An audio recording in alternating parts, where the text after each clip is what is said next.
Hi friends, ഞാൻ doctor Rajendran. ഞാൻ ഇന്നിവിടെ ഉണ്ടാക്കി കാണിക്കാൻ പോകുന്നത് വെണ്ടക്ക കൊണ്ടുള്ള ഒരു ടേസ്റ്റി ആയിട്ടുള്ള കറിയാണ്, വെണ്ടക്ക മപ്പാസ്. അപ്പോൾ വെണ്ടക്ക മപ്പാസിന് വേണ്ട ഇൻഗ്രീഡിയൻസ് ആണ് ഇവിടെ എടുത്ത് വെച്ചിരിക്കുന്നത്. ആദ്യമായിട്ട് വെണ്ടക്ക, ഒരു 10-15 വെണ്ടക്ക, പിഞ്ച് വെണ്ടക്ക, കറിവേപ്പില, കുറച്ച് ഉള്ളി, വെളുത്തുള്ളി, പച്ചമുളക്, ഇഞ്ചി കഷ്ണം, ഒരു തക്കാളി, ഒരു സവാള. പൊടികളായിട്ട് 1 ടേബിൾ സ്പൂൺ മല്ലിപ്പൊടി, 1 ടീസ്പൂൺ മുളക് പൊടി, 1/4 ടീസ്പൂൺ മഞ്ഞൾപ്പൊടി, ഒരു 1/2 ടീസ്പൂൺ ഗരം മസാല, പിന്നെ ഇച്ചിരി കുരുമുളക് പൊടി. ഇപ്പോൾ തേങ്ങാപ്പാൽ ഉണ്ടാക്കാനായിട്ട് നമ്മൾ ഇതാണ് ഉപയോഗിക്കുന്നത്, ഈ കോക്കനട്ട് മിൽക്ക് പൗഡർ. വെളിച്ചെണ്ണ, ആവശ്യത്തിന് വെളിച്ചെണ്ണ.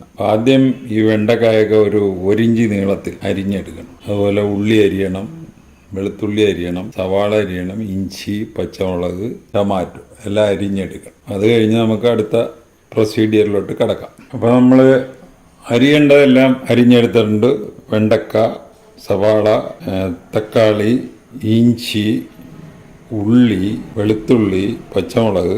അതുകൂടാതെ തന്നെ നമ്മൾ പാല്, ഇതിന് 1 കപ്പ് ഒന്നാം പാലും 1.5 കപ്പ് രണ്ടാം പാലും വേണം. അപ്പോൾ നമ്മൾ ആ പൊടിയാണ് ഉപയോഗിക്കണമെങ്കിൽ 3 ടീസ്പൂണാണ് 1 കപ്പിന്. ഈ രണ്ടാം പാൽ ഉണ്ടാക്കാനായിട്ട് 1 കപ്പിന് 1 ടീസ്പൂൺ. അപ്പോൾ 1.5 കപ്പ് രണ്ടാം പാലും 1 കപ്പ് ഒന്നാം പാലും വേണം. അപ്പോൾ ഇനി നമുക്ക് അടുത്ത പ്രൊസീഡിയറിലോട്ട് കിടക്കാം.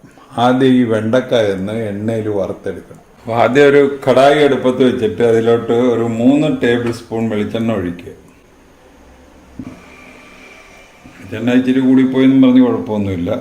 അപ്പോൾ ഇത് ചൂടായി കഴിഞ്ഞ് ഈ വെണ്ടക്ക ചൂടായി കഴിഞ്ഞ് വെണ്ടക്ക എണ്ണയിലോട്ട് ഇടുക, സിമ്മിലിടുക, ചിക്കി വറുത്തെടുക്കുക. ഇങ്ങനെ വറുത്തെടുക്കുന്നതുകൊണ്ട് നമ്മുടെ അതിൻ്റെ വഴുവഴുപ്പൊക്കെ മാറി കിട്ടും. ഇത് വെന്ത് അളിഞ്ഞു പോകാതിരിക്കും. അത് മൂടി വെച്ചിട്ട് ഒരു 10-20 സെക്കൻഡ് കൂടുമ്പോൾ ഒന്ന് പൊക്കി ഇളക്കി കൊടുക്കണം. പിന്നെ മൂടി വെക്കുക. ഇതെല്ലാം ഒന്ന് വെന്ത് കിട്ടിയിട്ടുണ്ട്. ഇനി നമുക്കിതൊന്ന് കോരണം. എന്നിട്ട് ആ എണ്ണയിൽ തന്നെയാണ് നമ്മൾ അടുത്ത പ്രൊസീജിയർ.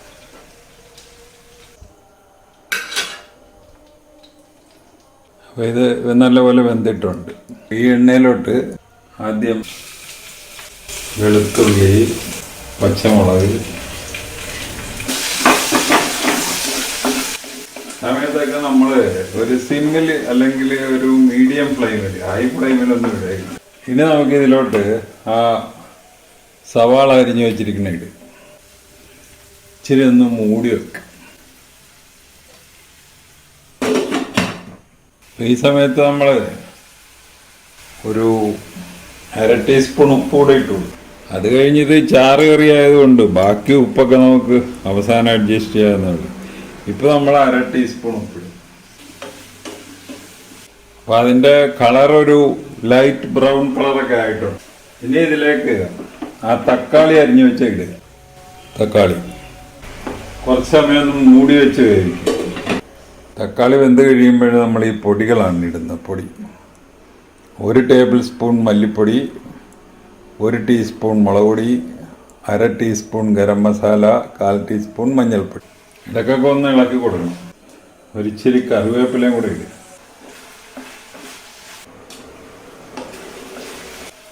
തക്കാളിയൊക്കെ നല്ലപോലെ വെന്തിട്ട് ഇതിലേക്ക് നമ്മൾ ഈ പൊടികൾ ഇടണം.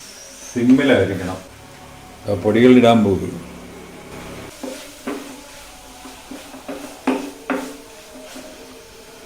പച്ചമണം മാറും വരെ ഒന്ന് ഇളക്കി കൊടുക്കുക. പച്ചമണം ഒക്കെ മാറിയിട്ടുണ്ട്. ഇനിയിപ്പോൾ ഇതിലോട്ട് ആ വെണ്ടക്കായ. ഇത്രയും സമയം നമ്മൾ ലോ ഫ്ലെയിമിലാണ്. ഇനി ആ പാലൊഴിക്കാനായിട്ട് പോകുക. അപ്പോൾ ആദ്യം രണ്ടാം പാലാണ് ഒഴിക്കുന്നത്. രണ്ടാം പാൽ ഒഴിക്കുമ്പോൾ നമ്മൾ ഹൈ ഫ്ലെയിമിൽ വെക്കുക. എന്നിട്ടൊന്ന് മൂടി വെക്കുക. നല്ലപോലെ തിളക്കാൻ തുടങ്ങി കഴിയുമ്പോൾ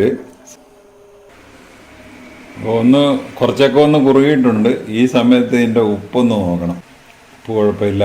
ഉപ്പും തക്കാളിയുടെ ചെറിയ പുളിയൊക്കെ ഉണ്ട്. നമ്മൾ വേറൊരു കടായി എടുക്കുക. കുറച്ച് എണ്ണ ഒഴിക്കുക. എണ്ണ ഒഴിച്ച് കഴിഞ്ഞിട്ട് ഇനി അതിലോട്ട് അരിഞ്ഞു വെച്ചിരിക്കുന്ന ഉള്ളി ഇടുക.